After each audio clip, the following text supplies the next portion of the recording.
यशरूप चरणों शरणों।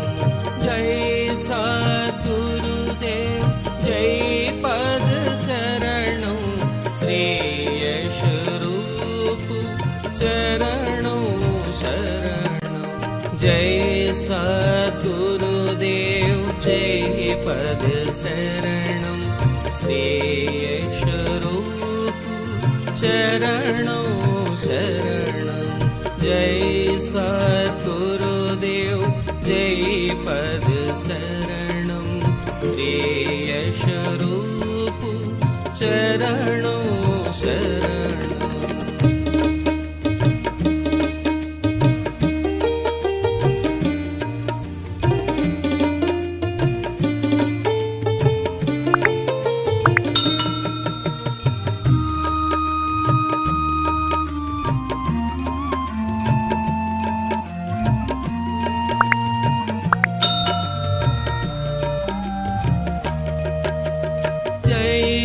सद्गुरुदेव जय पद शरणं। श्री यशरूप चरणों शरणं। जय सद्गुरुदेव जय पद शरणं। श्री यशरूप चरणों शरणं। जय सद्गुरुदेव जय पद शरणं। श्री यशरूप चरणों शरणं। जय सद्गुरुदेव जय पद शरणं। श्री यशरूप चरणों शरणं।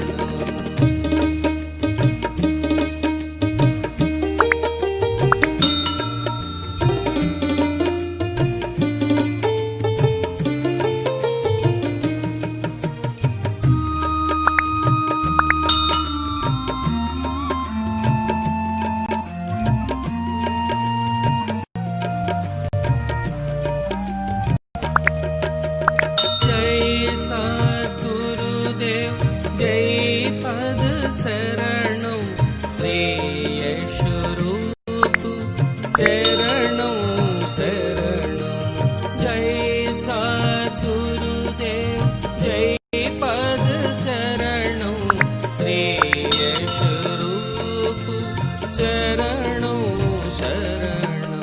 जय सद्गुरुदेव जय पद शरणं। श्री यशरूप चरणों शरणं। जय सद्गुरुदेव जय पद शरणं। श्री यशरूप चरणों शरणं।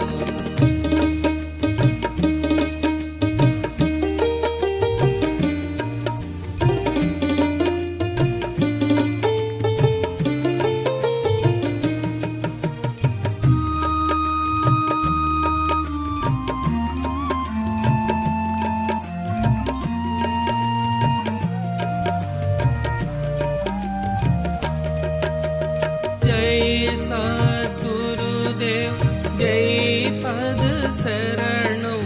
श्री यशरूप चरणों शरणं। जय सद्गुरुदेव जय पद शरणं। श्री यशरूप चरणों शरणं। जय सद्गुरुदेव जय पद शरणं। श्री यशरूप चरणों शरणं। जय सद्गुरुदेव जय पद शरणं। श्री यशरूप चरणों शरणं।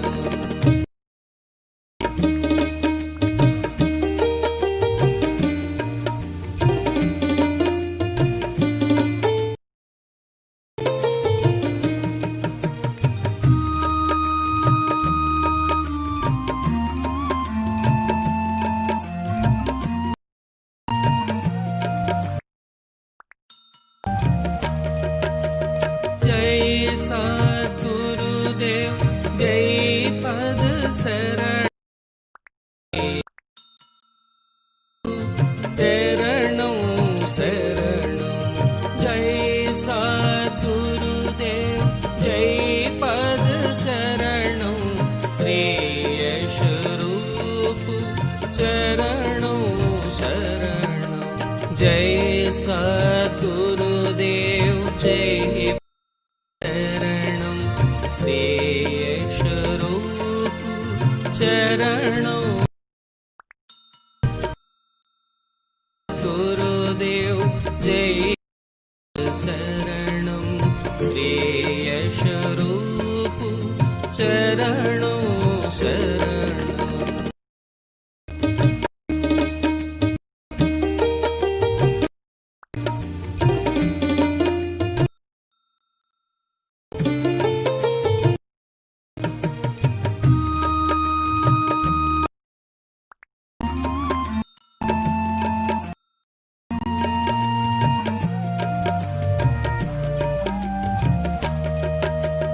जय सद्गुरुदेव जय पद शरणों श्री यश रूप चरणों शरणों जय सद्गुरुदेव जय पद शरणों श्री यश रूप चरणों शरणों जय सद्गुरुदेव जय पद शरणं श्री यश रूप चरणों शरणं जय सद्गुरुदेव जय पद शरणं श्री यश रूप चरणों शरणं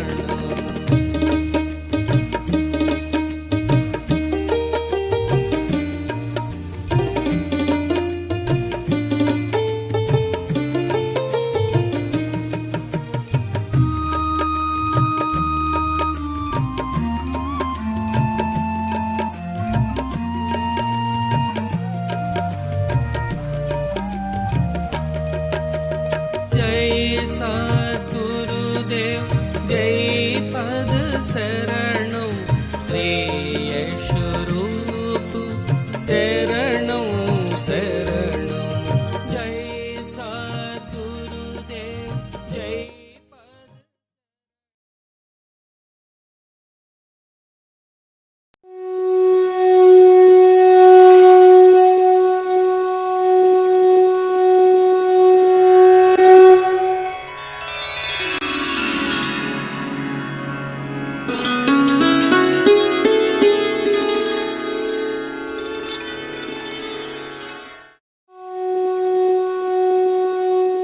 अभी एक भजन होगा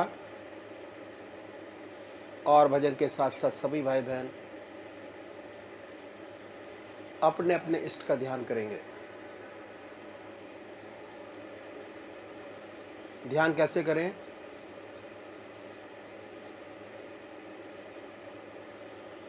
अखिल भारतीय संत मत सत्संग की तरीकत मैं आपके सामने रखता हूं।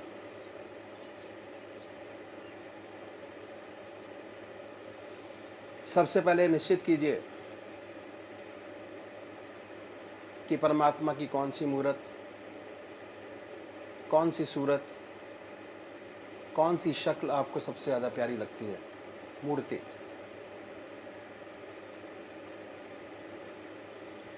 किसी से पूछने की ज़रूरत नहीं, अपनी आत्मा से प्रश्न कीजिए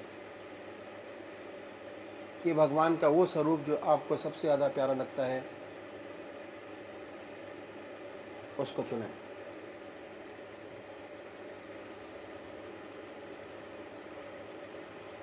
उसके बाद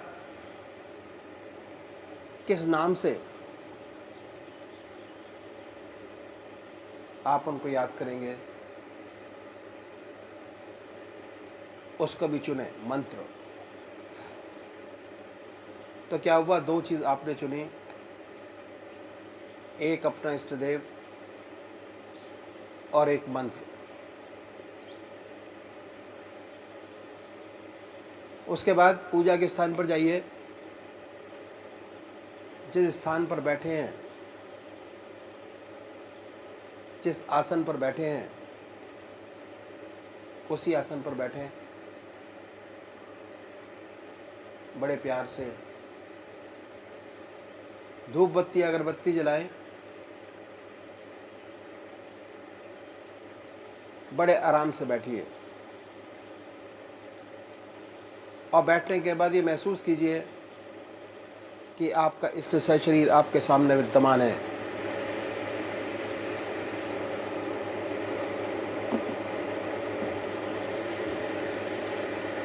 सशरीर भावना से अपने इष्ट को अपने सामने बनाएं। बड़ी बड़ी आंखें हैं, गोल चेहरा है, जटाएं हैं, सर्पों की माला है। ख्याल से बाय थॉट उसमें इतने लीन हो जाए कि जब तक आप ध्यान करते हैं तब तक और कोई विचार और ख्याल ना आए। पर आएगा, उन विचारों को हटाएं, फिर अपने इष्ट देव की मूर्त अपने सामने बनाएं। फिर हटाइए, अपने इष्ट देव की मूर्त अपने सामने बनाएं। जो मंत्र आपका है उसको उच्चारित होते सुनिए कि हमारे हृदय से हमारे इष्ट का नाम निकल रहा है और हम सुन रहे हैं। और जब तक ऐसा ना हो, बड़े प्यार से अपने इष्ट का नाम विद फुल फोर्स जिह्वा से ले सकते हैं। इतना फोर्स उस नाम में होना चाहिए कि ना कोई दूसरा विचार रहे, ना ख्याल। उसमें तल्लीन हो जाए, उसी की याद हो, उसी का ख्याल हो। समर्पित भाव से बड़े प्यार से अपने इष्ट के नाम को ले। आधा घंटा सुबह और आधा घंटा सायंकाल, ये 2 समय निश्चित कीजिए। और आधे घंटे में 20 से 25 मिनट ध्यान को दीजिए। दूसरे वो भाई हैं जो निराकार भगवान के उपासक हैं, ओम अल्लाह वाहिगुरु,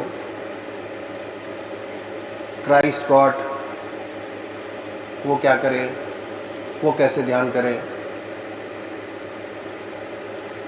बड़े आराम से बैठिए, बड़े प्यार से। उसके बाद ये महसूस करें कि हमारे हर दिल की धड़कन पर जो नाम आपने चुना है वो निकल रहा है। हृदय ओम ओम कह रहा है, अब पूरे शरीर में वाइब्रेट करता है। उसके वाइब्रेशंस को महसूस कीजिए और आनंदित होइए। बड़े प्यार से इस काम को करना है। जब भी कोई सांसारिक बात आपके जहन में आए, दिमाग में आए, उन विचारों को हटाएं। फिर अपने इष्ट देव की याद में लगे। फिर हटाइए, अपने इष्ट देव की याद में लगिए। अगर आज ध्यान करते हुए आपके 100 विचार 1 मिनट के अंदर आते हैं तो निश्चित समझिए, अगर ये अभ्यास आप बराबर करते चले जाएंगे तो एक दिन ऐसा आएगा कि कोई विचार आपके आगे नहीं होगा। भगवान श्री कृष्ण ने साधक की दृष्टि से गीता में 4 बात बताई। पहली आहार की शुद्धि, दूसरी विहार की शुद्धि, तीसरा अभ्यास और चौथा अभ्यास। अभ्यास पर बहुत भारी जोर है और सारी जिंदगी हम एक चीज़ का अभ्यास करते चले जाते हैं और उसकी परफेक्टनेस पर देखते चले जाते हैं। बड़े प्यार से अगर इस तरीके से अभ्यास करेंगे, बड़ी सुंदर स्थिति होगी। जब भी आप अपने इष्ट देव के चरणों में विश्राम चाहेंगे, बड़े प्यार से विश्राम मिलेगा, ना कोई दूसरा विचार रहेगा, ना ख्याल, और हमारी आत्मा हमारे मन को देखती रहती है। वो बताती है कि हम क्या सोच रहे हैं। जब विचार हट जाए अपने से भी दिला देते हैं, उनसे जो मांगे उसे। आपकी शान न समझी है, न समझेगा कोई। आपकी शान न समझी है, न समझेगा कोई। आप अल्लाह से बंदे को मिला देते हैं। आप अल्लाह से बंदे को मिला देते हैं।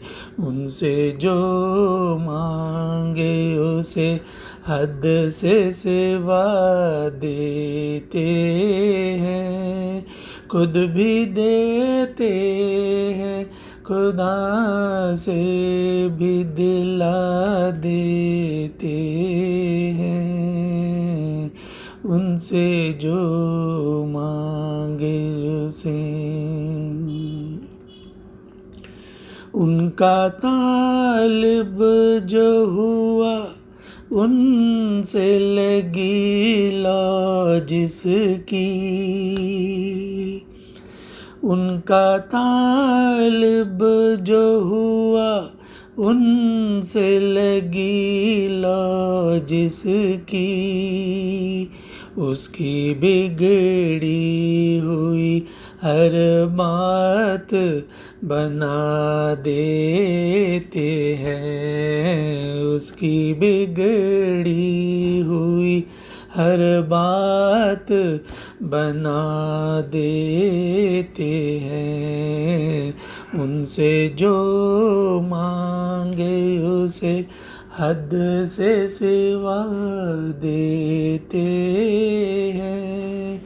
खुद भी देते हैं, खुदा से भी दिला देते हैं।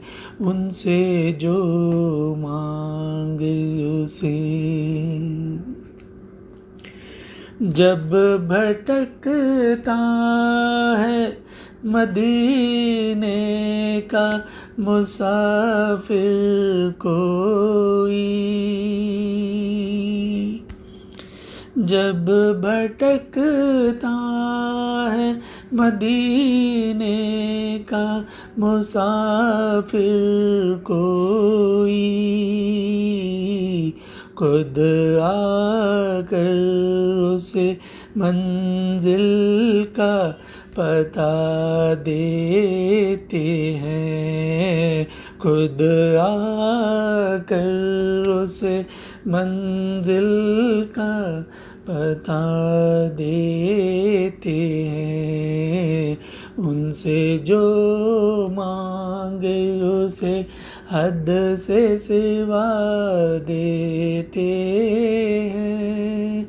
खुद भी देते हैं, खुदा से भी दिला देते हैं। उनसे जो मांगे उसे।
जय सद्गुरुदेव, जय पशरणम। श्री ब्रिजमोहन वचनामृत भाग 1। श्रद्धा और विश्वास की वृद्धि। स्थान तीमारपुर, दिल्ली। कहीं ते वेद असम्मत बानी, जिनके सूझ लाभ नहीं हानि। मुकुर मलिन अरु नयन बिहीना, राम रूप देखई के मिदीना। इस बीच में चाय की ट्रे आ गई। 2 तश्तरियों में मीठा व नमकीन भी था। चाय बनाई गई व धीरे धीरे चाय पान आरंभ हुआ। बीच बीच में फिर बातचीत प्रारंभ हुई। आपने फरमाया, हमने लालाजी महाराज का जमाना देखा है। उनका जैसा फकीर आज नजर आना दुर्लभ है। उनको कोई नहीं पहुंचा। हमारा मकान फतेहगढ़ में लालाजी महाराज के पड़ोस में था। उनकी हमारे ऊपर बड़ी कृपा थी। वे हमें बनाना चाहते थे और हम उनसे दूर भागते थे, परंतु फिर भी वे हमारी सारी गुस्ताखियों को नजरअंदाज करके अपना दस्ते शफकत हम सब के ऊपर बराबर रखते थे। हम लोग उनको समझ न सके। उनकी जिंदगी में उनसे कोई लाभ उठाने की कोशिश नहीं की। जो कुछ उन्होंने जिन्हें भी दिया है, सब एक तरीके पर जबरदस्ती ही दिया है। एक भाई साहब ब्रिजमोहन लाल जी ने तो जरूर अदब आदाब निभाए हैं, वो कोशिश में लगे रहे हैं। हमारा यह हाल था कि मैं लाहौर में पढ़ा करता था और मुझे ताश खेलने का बड़ा शौक था। जब घर जाता तो लालाजी महाराज मना किया करते थे कि बेटा, ताश नहीं खेलना चाहिए, यह आदत खराब है, समय का दुरुपयोग होता है। परंतु मैं न मानता और वैसे ही झूठ कह देता। मैंने ताश खेलना छोड़ दिया है। 1-2 मर्तबा तो लालाजी महाराज एक अजीब सी नजर डालकर खामोश रह गए, परंतु लाहौर जाकर फिर हॉस्टल में ताश खेलने बैठ जाया करता था और समझता था कि लालाजी महाराज यहां थोड़े ही देखने आएंगे। जब बार बार मना करने पर भी इसकी ताश खेलने की लत न छूटी, तो एक मर्तबा जब ये छुट्टियों में घर फतेहगढ़ गया हुआ था, तो आपने कहा, हमने आपको बार बार ताश खेलने के लिए मना किया है, परंतु आप बराबर ताश खेलते हैं। नफस मन के गुलाम बने हुए हैं, इस तरफ बिल्कुल ही ख्याल नहीं करते। श्री गिरवर किशन जी ने छिपाते हुए कहा, नहीं जी, मैं तो अब बिल्कुल भी ताश नहीं खेलता। किसने आपसे कहा कि मैं ताश खेलता हूं? लालाजी महाराज ने कहा तो किसी ने नहीं। अच्छा, तुम उस दिन तारीख में अपने हॉस्टल में इस रूम नंबर में इन्हीं लड़कों के साथ खेल रहे थे अथवा नहीं? सच सच बोलो। श्री गिरवर किशन जी ने कहा, मैं ये सुनकर हक्का बक्का रह गया। लालाजी महाराज लाहौर तो गए नहीं, फिर इन्होंने तो जो भी हाल बताया है बिल्कुल ठीक है। कमरे का नंबर, साथियों के नाम, दिन व तारीख सब बिल्कुल ठीक है। मेरे अचंभे का पारावार न रहा और मैं फौरन ही लालाजी महाराज के चरणों में गिर गया। अब ऐसी गुस्ताखी व गलती न होगी, ये थी उनकी कृपा। हम उनसे बचते थे, उन्हें धोखा देने का प्रयत्न करते थे। ऐसे कहते कहते श्री गिरवर किशन जी की आंखों में आंसू छलक आए। दास बड़ी एकाग्रता तथा प्रेम से उनका वार्तालाप सुन रहा है। चाय भी कप में पड़ी पड़ी ठंडी हो गई। दास को उनके वार्तालाप में जो आनंद आ रहा है उसका वर्णन शब्दों में नहीं किया जा सकता। थोड़ी देर निस्तब्धता के पश्चात अब फिर ध्यान चाय व नाश्ते की ओर गया है। अब फिर चायपान हो रहा है। चाय समाप्त हुई तो ट्रे इत्यादि हटा दिए गए। इसके पश्चात श्री गिरवर किशन साहब ने फरमाया, पूजनीय लालाजी महाराज के बारे में हम आपको क्या बताएं। उनकी बातें सुनकर तो आप दंग रह जाएंगे। बड़ी ऊंची हस्ती थे। लीजिए अपने बहनोई का ही वाक्य आपको सुनाता हूं। मेरे बहनोई साहब श्री बलवीर साहा जी रामपुर में रहते हैं। पूजनीय लालाजी महाराज के पास आप भी जाया करते थे। एक बार ऐसा हुआ, रामगंगा में बहुत बाढ़ आ गई। हमारे बहनोई साहब को तैरने का बड़ा शौक है। आप 2 और साथियों के साथ रामगंगा में तैरने के लिए गए। तीनों ही बाढ़ आई रामगंगा में कूदते व तैरते रहे तथा मनोरंजन करते रहे। एक बार हमारे बहनोई साहब अपने दोनों साथियों को काफी पीछे छोड़ अकेले ही आगे निकल गए। रामगंगा में भंवर बहुत पड़ती है। आगे भंवर में जाकर फंस गए। भंवर इतनी तीव्र थी कि उनको घुमाकर अंदर नदी की सतह तक ले गई और फिर ये ऊपर आए। इनके भरसक बाहर निकलने के प्रयत्न के बावजूद भी ये भंवर से बाहर न निकल सके। भंवर इन्हें नीचे नदी के धरातल तक ले जाती और फिर ऊपर सतह पर ले आती। यहां पर जो सांस मिलता ले लेते थे। इनके साथी दूर से धोती वगैरह फेंकते रहे, परंतु भंवर में जाकर निकालने की दोनों में से किसी की हिम्मत न हुई। धोती तक तो ये न पकड़ सके। 8 या 10 मिनट इनका यही हाल रहा और यह ऊपर नीचे होते रहे, जिससे सांस भी फूलने लगा तथा शरीर में भी थकान महसूस होने लगी। जब इन्हें जिंदगी का भरोसा न रहा तो ऐसे आड़े समय में भगवान की असीम दया कृपा से इन्हें परम पूजनीय लालाजी महाराज की याद आई। जब इन्हें जिंदगी का भरोसा न रहा तो ऐसे आड़े समय में भगवान की असीम दया कृपा से इन्हें परम पूजनीय लालाजी महाराज की याद आई और आंखें मीचकर इन्होंने अपने आप को यह सोचकर कि अब मरना तो है ही, क्यों न लालाजी महाराज की याद में मरा जाए, अपने आप को उनके पवित्र ध्यान में लगा दिया। ऐसा विचार कर सारे प्रयत्न छोड़कर परम पूजनीय लालाजी महाराज का ध्यान हृदय में धर मौत का इंतजार करने लगे।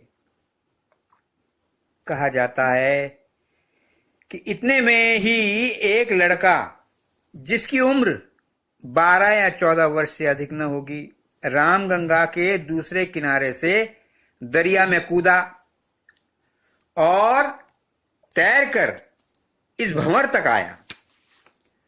भंवर में आकर श्री बलवीर साहा जी को धक्के लगा लगाकर भंवर से बाहर निकाला और फिर रामपुर की ओर उन्हें पकड़कर खींचकर इतने पानी में जाकर छोड़ दिया जहां से यह आशा थी कि इनके साथी इन्हें बाहर निकाल लेंगे। इसके पश्चात यह दिव्य साहसी लड़का रामगंगा के उसी किनारे पर जहां से आया था चला गया और जंगल में ओझल हो गया। अब तो कुछ मुश्किल न था। उनके साथी उन्हें किनारे पर ले आए और उनके पेट वगैरह से में जो पानी भर गया था उल्टा कर निकाला। जब होश में आए तो फिर उस लड़के की ढूंढ शुरू हुई जिसने यह हिम्मत का काम किया था। बहुत इधर उधर रामगंगा पार के गांवों में मालूमात की गई, परंतु उस लड़के का कुछ पता न चला। श्री बलवीर साहा जी दूसरा जन्म पा घर पहुंचे और गुरुदेव तथा भगवान का बड़ा शुक्रिया अदा किया। अगले रोज प्रातःकाल ही उन्हें फतेहगढ़ से तार मिला जिसमें लिखा था, wire your welfare immediately Ramchandra, अपनी कुशलता का तार शीघ्र दें रामचंद्र। ये तार पाकर बाबा बलबीर साहा जी चौंक ही तो पड़े, परंतु उनकी समझ में भेद कुछ आया नहीं। अब उधर फतेहगढ़ का हाल सुनिए। इस दिन जिस रोज यह वाकया गुजरा, परम पूजनीय लालाजी महाराज सायंकाल के समय बाहर से सत्संगी भाइयों के आए हुए पत्र डॉक्टर श्री कृष्ण जी साहब, हमारे भाई साहब जी, से पढ़वा रहे थे। हमारे भाई साहब उन दिनों परम पूजनीय लालाजी महाराज के पास फतेहगढ़ में ही थे। लगभग 5 बजे एक पत्र बिल्कुल बीच में ही छोड़कर आप एकाएक ऊपर मकान की छत पर गए और छत पर बड़े ध्यानावेश में इधर उधर मस्ती में घूमते रहे। उन्हें इतना ध्यानावेश हो रहा था कि पसीना उनके बदन से चूने लगा। भाई साहब यानी डॉक्टर श्री कृष्ण जी यह देखकर बड़े हैरान हुए, परंतु कह क्या सकते थे। आप लगभग 1 घंटे बाद नीचे उतरे तो आते ही भाई साहब से कहा कि बलबीर साहब को रामपुर तार दे दो, वायर योर वेलफेयर इमीडिएटली। भाई साहब जब तार देकर वापस आए तो उनसे कहा कुछ नहीं, वही पत्र फिर पढ़वाने लगे तथा जवाब लिखते रहे। अगले साल का फतेहगढ़ में भंडारा हुआ तो सब भाई एकत्रित हुए। भंडारे के प्रातः काल के कार्यक्रम के पश्चात बाबा बलबीर साहा जी अपना वाकया सुनाना चाहते थे कि परम पूजनीय लालाजी महाराज ने इशारे से एकदम उनको रोक दिया और कहा, परमात्मा को सब कुछ अख्तियार है, वो जो चाहे सो करे, लेकिन ये राज की बातें हैं, इन्हें खोलना नहीं चाहिए। परम पूजनीय लालाजी महाराज से यद्यपि अनेक आश्चर्यजनक घटनाएं हुई, परंतु वे सदा ही इन बातों से बचते रहते थे और हमेशा यह कहकर टाल दिया करते थे कि मालिक कुल अखिल ब्रह्मांड नायक को अख्तियार है कि वो जो चाहे सो करे। अहले औलिया से कभी भी सारी जिंदगी कोई मौजा यानी आश्चर्यजनक घटना सरजद नहीं हुआ, यद्यपि दुनिया के लोग कुछ भी कहते रहे। ये घटनाएं सुनते सुनते इस दास को रोमांच हो आया। इसकी आंखों में भी अश्रुकण छलक आए। अगर कल रात्रि हलवे की सुंदर महक लिए न होता तो इन सब बातों को कपोल कल्पित व पाखंड ही समझता तथा हो सकता था कि हाथ आए हुए मार्ग से विचलित हो जाता। परंतु रात्रि के आश्चर्यजनक अनुभव हो जाने के पश्चात इन घटनाओं ने तो इस पतित के विश्वास को 4 चांद ही लगा दिए। इसके हृदय में परम पूज्य गुरुदेव तथा दादा गुरुदेव जी के लिए सहस्त्र गुनी श्रद्धा उमड़ पड़ी। अब समय अधिक हो चुका है, तिमारपुर से कनॉट प्लेस वापिस जाना है, परंतु चित्त इस चर्चा से उठना नहीं चाहता। बाबा गिरवर किशन जी ने घड़ी देखते हुए फरमाया, रात्रि के 8 बज चुके हैं, आपको कई मील दूर साइकिल पर जाना है। आपसे मिलकर बड़ी खुशी हुई है। मन तो बराबर ऐसी ही चर्चा करते रहने को करता है, परंतु आपको बहुत देर हो जाएगी। फिर जब हो सके आते रहिए, आपका ही घर है। ये दास उठा और प्रणाम करके चलने लगा तो आप बाहर तक छोड़ने आए और एक बार फिर कहा कि इस रास्ते में बराबर लगे रहना।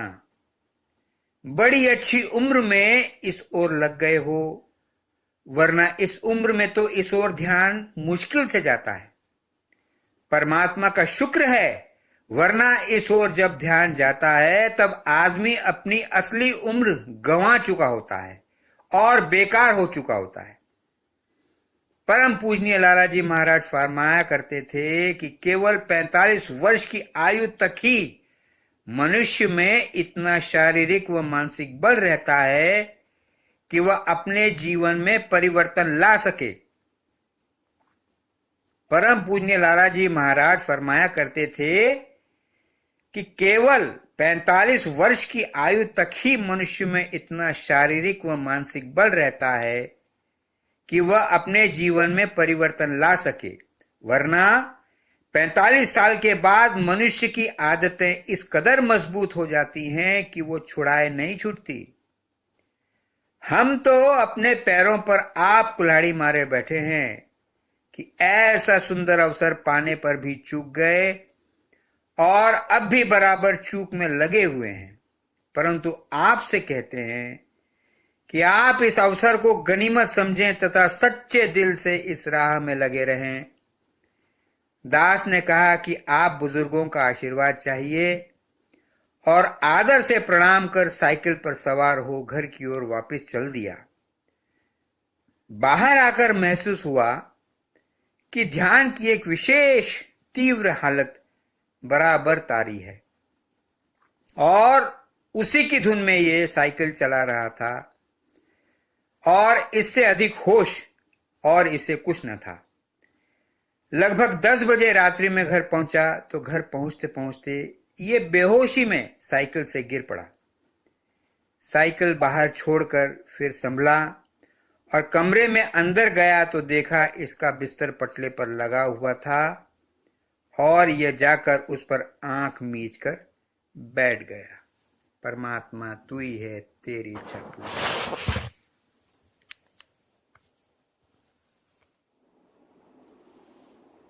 हे मेरे गुरुदेव करुणा सिंधु करुणा कीजिए। हे मेरे गुरुदेव करुणा सिंधु करुणा कीजिए। अधम आधीन अशरण अब शरण में लीजिए। अधम आधीन अशरण अब शरण में लीजिए। खा रहा गोते हूँ मैं भव सिंधु की मझधार में। खा रहा गोते हूँ मैं भव सिंधु की मझधार में। आसरा है दूसरा कोई न इस संसार में। आसरा है दूसरा कोई न इस संसार में। मुझ में है जप साधन और नहीं कुछ है। मुझ न साधन और नहीं कुछ ज्ञान है। निर्लज्जता है एक बाकी और बस अभिमान है। निर्लज्जता है एक बाकी और बस अभिमान है।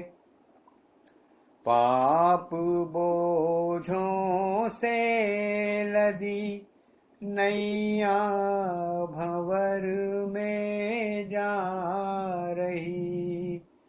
पाप बोझों से लदी नैया भंवर में जा रही। नाथ दौड़ो और बचाओ, शीघ्र डूबी जा रही।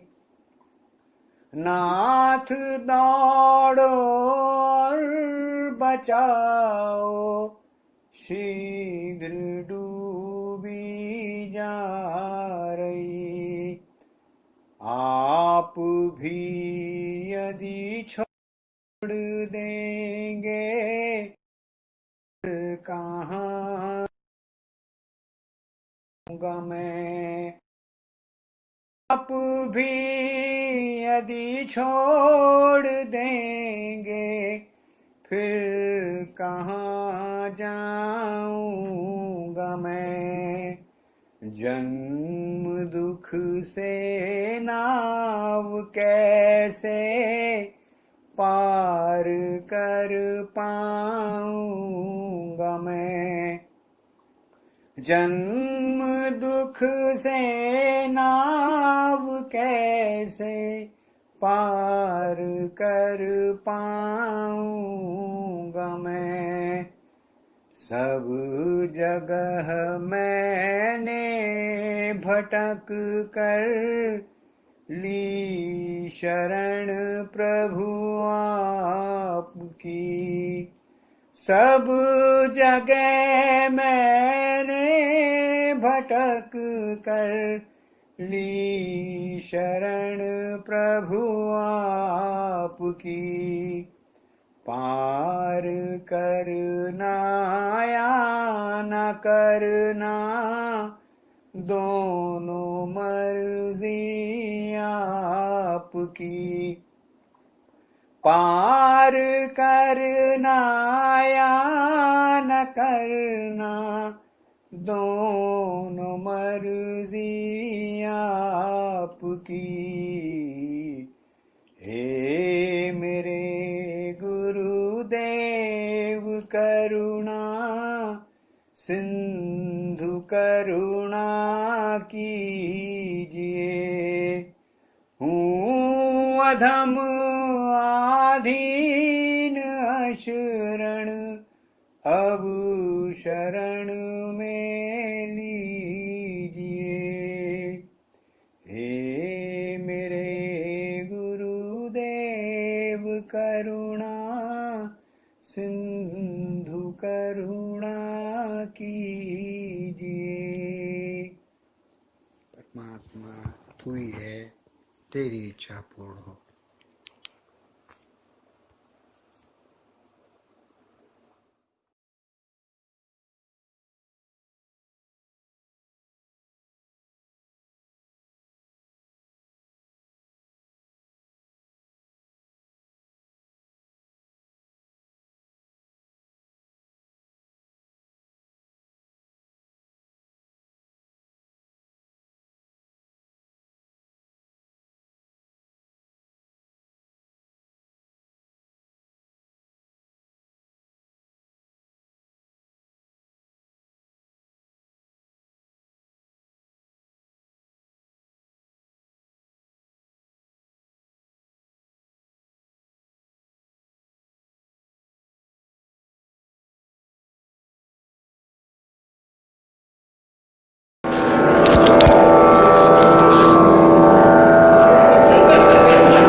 जय सद्गुरुदेव जय पद शरणं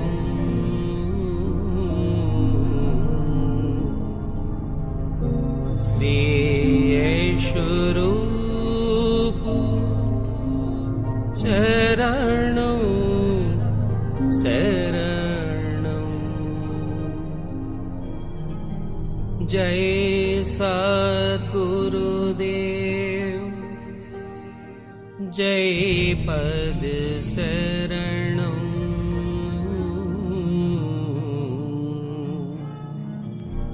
श्री स्वरूप चरणं शरणं जय सद्गुरुदेव जय पद शरणं श्री स्वरूप चरणं शरणं जय सद्गुरुदेव जय पद शरणं श्री स्वरूप चरणं शरणं जय सद्गुरुदेव जय पद शरणं श्री स्वरूप चरणं शरणं जय सद्गुरुदेव जय पद शरणं श्री स्वरूप चरणं शरणं जय सद्गुरुदेव जय पद शरणं श्री स्वरूप चरणं शरणं जय सद्गुरुदेव जय पद शरणं श्री स्वरूप चरणं